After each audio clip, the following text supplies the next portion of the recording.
Usually when we look at a major life event, like, say, the end of a long-term relationship, there's this expectation of precision. Right, like it's a math equation or something. Exactly. It's almost like engineering. I mean, Yeah. you break your arm, the x-ray shows that jagged white line, and the doctor just points and says, there it is, that's the break.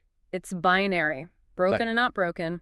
yeah. We naturally crave that kind of clean diagnostic reality because, well, we like things to be visible. We want to easily categorize our pain so we know exactly how to treat it.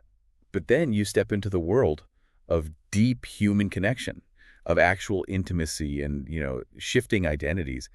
And suddenly, that x-ray machine is completely useless. Oh, completely. We're looking at a landscape that is incredibly murky. You can't just point to a single moment and say, there, that's exactly where we unraveled. Because human connection doesn't fracture in a straight line. It's a living, breathing ecosystem. And when it fails, it's usually a systemic collapse over a long period of time. Which brings us perfectly to our mission for today. Welcome to the Deep Dive. Glad to be here. Today, we are exploring a fascinating document. It's simply titled Three Poems, 1.docs, and it contains three deeply evocative pieces of writing: Imprint, Croupette, and Imago. Such powerful pieces. And our goal here isn't just to do some surface-level literary analysis. We are undertaking an investigation into the anatomy of a profound relationship. Right. We're going to trace its entire life cycle, from the magnetic, almost involuntary pull of first recognition, through a period of suffocating closeness, straight into the complex, messy unraveling of identity. And I have to say, the emotional and linguistic richness of these sources is truly something else. These poems act as a microscope on human connection. They really do. They ask a question that is highly relevant to you, the listener. Whether you've been married for 20 years or just navigating the dating world, it asks, how do the people we draw closest to fundamentally alter our sense of self? It's huge. We're basically looking at the architecture of intimacy, and specifically how that architecture can sometimes collapse inward. Okay, let's unpack this. We start at the very beginning of the relationship timeline with the first piece, Imprint. Mm-hmm. It really focuses on the biology of recognition. Like, how do we spot the people who are going to completely upend our lives? Right. There's this incredibly striking opening image where the poet describes a young foal reading her mother's stripes like Braille, which, why start a poem about human romance with a baby horse? Well, what's fascinating here is how that immediately strips away all the societal fluff we usually associate with romance. It grounds it entirely in animalistic biology. Oh, well, yeah. Think about a foal that's just been born. It's highly vulnerable, its vision might be blurry, but it relies on touch on braille to understand its mother's stripes. It's an instinctual, almost blind reading of another living being. It entirely bypasses logic. Exactly. When we first imprint on someone, we like to think we're making this rational choice. But psychologically, we're often responding to deep-seated unconscious cues. That makes so much sense because the piece immediately pivots from that sweeping biological instinct to hyper-specific, almost unglamorous details. Yeah, it really zeroes in. The speaker asks how they found this person, wondering if they would know that face, that cough, your weird walk in a metro station packed with people. I love that line. It's not about locking eyes across a romantic moonlit room. Yeah. It's a cough. It's a weird walk. Which is exactly how human memory and attachment actually function. We don't attach to idealized perfection. We attach to specific idiosyncratic flaws. Right. The brain filters out the mundane noise of the crowd, the flock, as the poem calls it. But a weird walk, a specific pitch of a cough, those become neurological anchors. So to everyone else, they're just normal. Right. The speaker notes that others might just see this person as part of the multitudes, but to the speaker, they are absolutely singular. There's even a nod to the Mexican poet Jaime Sabines embedded in there. In the multitudes I looked for you. The speaker talks about memorizing those lines as a musical hook sung back to you. And then it lands on this incredibly heavy, almost ominous statement. I couldn't unlatch. That word unlatch is so deliberate, it closes the loop right back to the foal at the beginning. Oh, I see. A foal latches onto its mother for basic survival. A musical hook latches onto your brain like an earworm you can't shake no matter how hard you try. It's completely out of your control. Exactly. It frames this initial connection not as a conscious choice, but as an involuntary compulsion. You don't decide to latch. You just realize one day that you already have. It feels like having a highly specific radio frequency that only you are tuned to, where everyone else just hears the static of a crowded metro station. You suddenly hear this perfect musical hook. That's a great way to put it. But if we look at the mechanics of that, I mean, if you were reading someone like Braille in the dark, relying purely on instinct, aren't you technically blinding yourself to the bigger picture? Absolutely. Like, if you're that dialed into one frequency, doesn't the rest of the world just fade away? Is there a danger in this kind of intense unlatching? That is the exact psychological trap we often fall into. When you are that close, when you are pressed right up against someone, you completely lose your perspective. You can't see the whole picture. You're surviving off the connection, but you are no longer seeing reality. And that loss of perspective, that intense, singular focus, has a dark side. Yeah, Once you lock onto someone's frequency, the rest of the world fades out.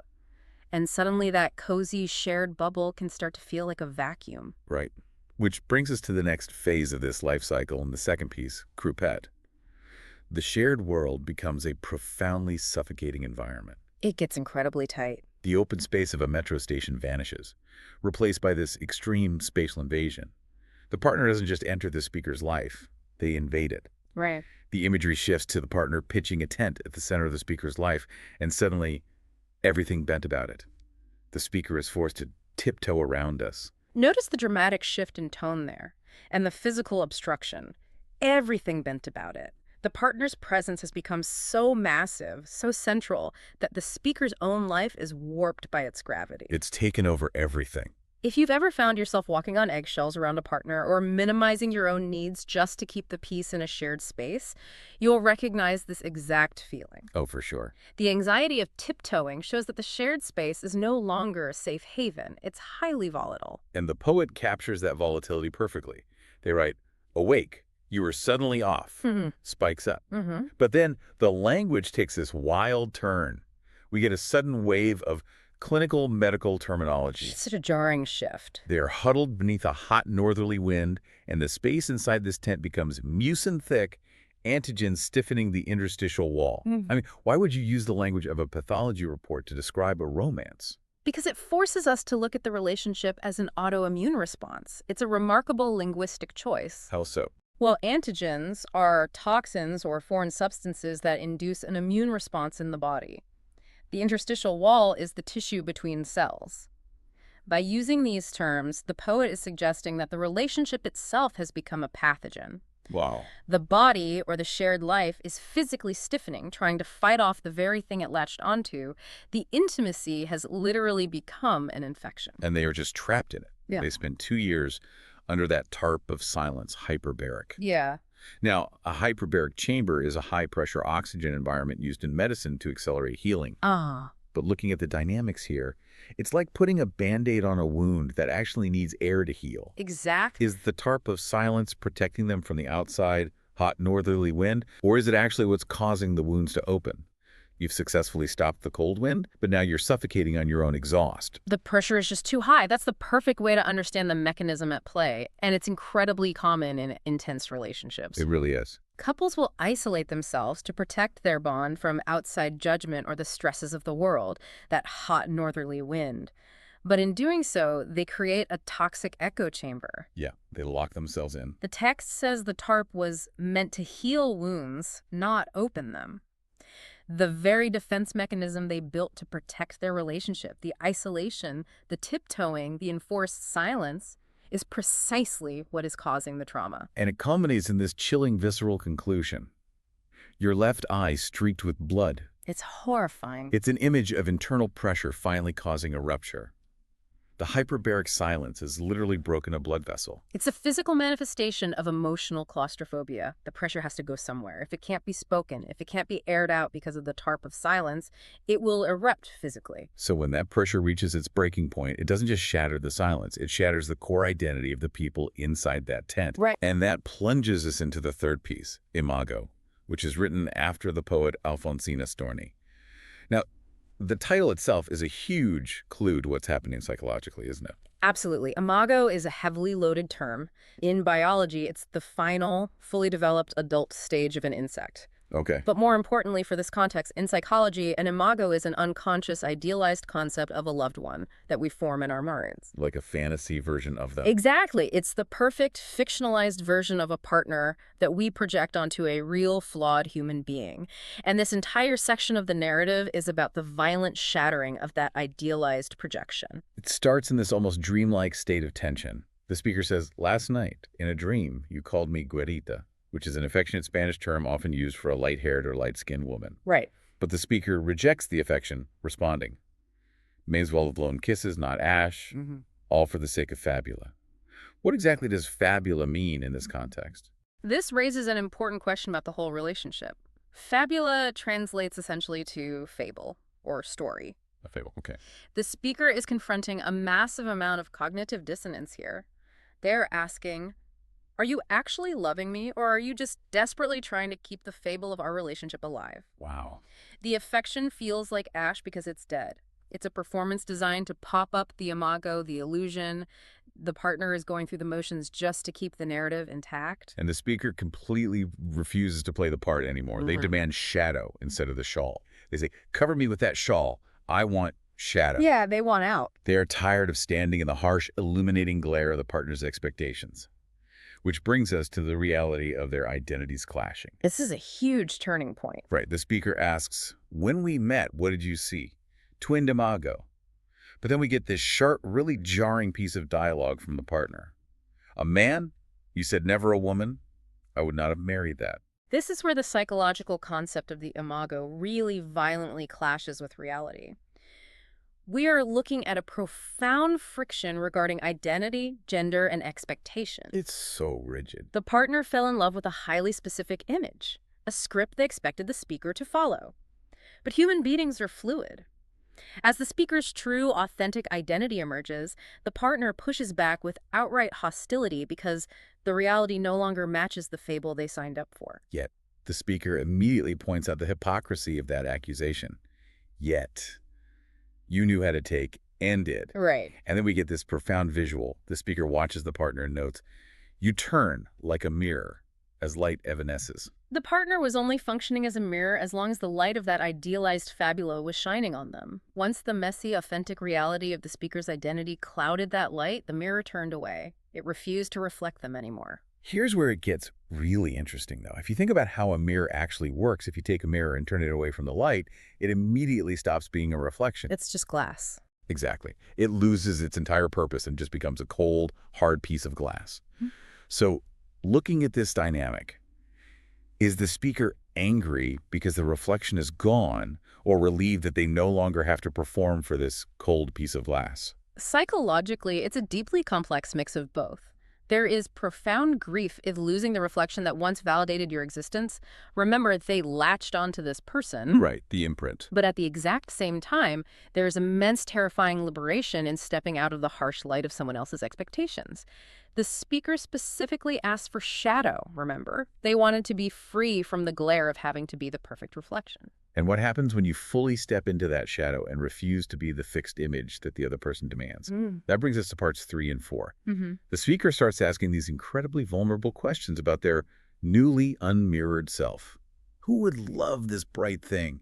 Ethereal without gender, so unlike a woman. The speaker is standing in the wreckage of that shattered mirror, finally looking at their true self. They describe their authentic form as fugitive. Fugitive. I love that. Think about what a fugitive is. It's something on the run, something that actively refuses to be captured, categorized, or contained. But the partner's demands are the exact opposite. Right, the partner says, "You want me golden. You want me fixed." That contrast is so stark. Golden and fixed, like a statue. It might be incredibly valuable and it might be shiny to look at, but it's completely dead. It cannot move, it cannot evolve or breathe. Exactly. To be fixed is to be trapped forever in the fabulous. It's an emotional taxidermy. The speaker is realizing that life and true, authentic identity is inherently ethereal and fugitive. It has to be allowed to shift. And as the relationship fully ends, the poet quotes writer Trish Sala, referencing Desire's fraying parabola. Yeah. A parabola is a mathematical curve, an arc that goes up, hits a peak, and eventually comes back down. A slow fade. But the speaker actually disagrees with this definition. They do. They say, yet. This is Desire Caesura, a breath, between this and the next. This is a brilliant use of literary structure to explain a psychological state. In poetry, a caesura is a hard pause or a complete break in the middle of a line. Like a hard stop. It's a moment of absolute silence where the rhythm just stops before starting again. The poet is applying this concept to the pause in desire and identity at the end of the relationship. It's not just a slow, fraying, sad curve downward. It is a hard pause, a total suspension of reality. It makes me think of the mechanics of breathing.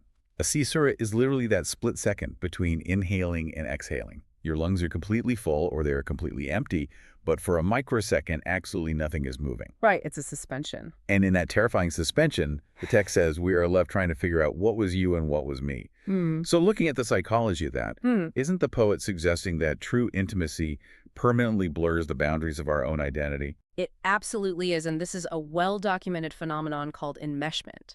When you spend years under that hyperbaric tarp, breathing the exact same recycled air, fighting the exact same antigens, your identities literally bleed into one another. You lose yourself. You lose the definitive edge of where you end and they begin. And when the relationship finally ruptures, you don't just walk away clean. You have to sift through the shared debris to find your own separate self again. And the poet leaves us with one final haunting image to describe that aftermath. The burn after the ember. The ember is the tangible thing. It's the physical relationship, the partner, the arguments, the tiptoeing around the tent. Yeah. Eventually the ember goes out. It's gone. But the burn, the permanent alteration to your skin, to your psyche, to the way you interact with the world that remains. Wow. So as we synthesize this journey, let's look at the incredible thematic arc we've traced today for the listener. It's been quite a ride. We started with the involuntary imprint of spotting someone in a crowded metro station, reading their quirks blindly like Braille. We moved into the suffocating, mucin-thick pressure of a hyperbaric tent, trying to survive in isolation, but only suffocating on our own exhaust. Right. And finally, we arrived at the ultimate realization that we cannot remain fixed or golden just to satisfy someone else's fabula, even if refusing to do so shatters the mirror of the relationship entirely. If we connect this to the bigger picture, this isn't just an autopsy of a breakup. It acts as a mirror for your own life. Very true. It challenges you to look at your own relationships and ask yourself a very difficult question. Are you allowing the people you love to be fugitive and shifting, giving them the space to evolve? Or are you demanding that they stay fixed and golden so they fit neatly into your version of the story? That is a heavy question to leave with. It really is. The poet leaves us with that lingering idea of the burn after the ember. It really makes you wonder, long after a relationship has completely burned out and the heat of that specific ember is entirely gone, what is the nature of that invisible burn left behind on your identity? Yeah. Does the pain of that phantom heat ever truly fade back to a clean X-ray? Or does that scar tissue simply become the new Braille by which the very next person will have to read you?